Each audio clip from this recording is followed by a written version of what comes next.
Nagbabalik ang PTV Balita ngayon.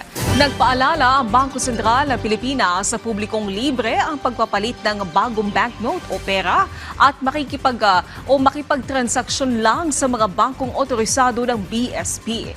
Ito'y para makaiwas sa paniningil ng tinatawag na service fee ng ilang individual o hindi otorisadong grupo.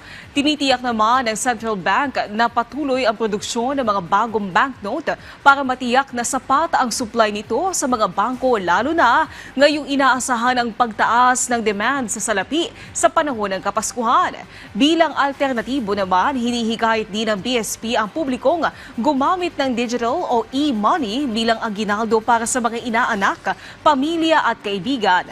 Ayon kasi sa bangko, ang paggamit ng e-wallets o pagbibigay ng e-aginaldo ay mas ligtas at mas maginhawang paraan ng pagpapadala ng pamasko ngayong holiday season.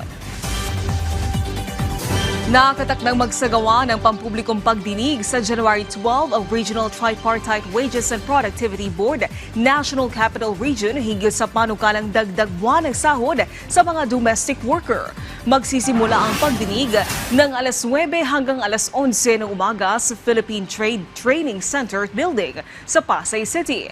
Ang mga partidong nais lumahok sa pagdinig ay maaaring makipag-ugnayan sa RTWPB-NCR. Bago ang pagdinig, nagsagawa muna ng online survey ang NCR Wage Board hinggil sa minimum wage ng mga kasambahay sa Metro Manila. Ang kasalukuyang buwan ng sahod ng mga kasambahay sa Metro Manila ay nasa 7,000 piso.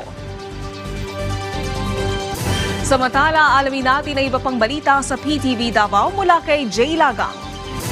Mayong adlaw, hingpit na nga gideklarang gawas noon sa insurhensiya ang munisipalidad sa Quezon, Bukidnon. Sumala sa 10th Infantry Division sa Philippine Army nga ang moong lugar mo ay pinakaulahing lugar sa napulo ka mga munisipalidad sa Southern Bukidnon. Ilahom sa 10th ID nga nadeklarang insurgency-free. Gipasabot sab sa 10th ID nga gawa sa wala na'y puwersa o mga taong naglihok sa Weekend Guerrilla Front 57, nakuha o gipang surrender na sab. Sa kasundaluhan ang nakuha nilang mga armas gikan sa mong grupo. Napahawa na sab sa kasundaluhan ang impluensya sa Communist Terrorist Group. Sa lugar hinungdan sa pagdeklara sa Quezon Bukidnon isip insurgency-free. Sa kasamtangan ang mga lugar sama sa Colombio, Tampakan ug southern part sa Agusan del Sur ug Surigao del Sur na lang nga sakop sa 10th ID ang wala pa madeklara nga gawas nun sa insurhensiya.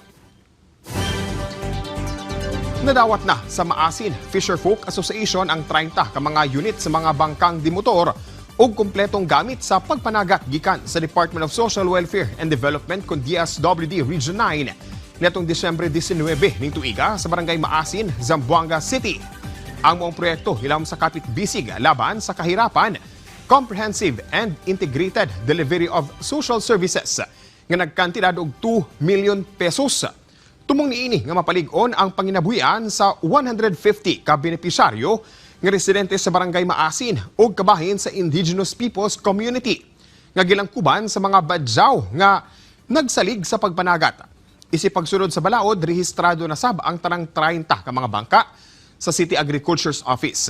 Gipasalig sab sa City Agriculture's Office nga padayon nilang tabangan ang grupo pinaagi sa technical assistance nga nalakip sa ilang pagsuporta sa mga marginalized sector sama sa komunidad sa mga badyaw.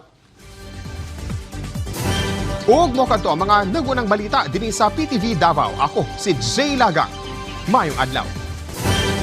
Daghang salamat Jay Lagang. At yan ang mga balita sa oras na ito. Para sa iba pang update, i-follow at i-like kami sa aming social media site sa @PTVPH. Ako po si Naomi Tiburcio para sa Pambansang TV sa Bagong Pilipinas.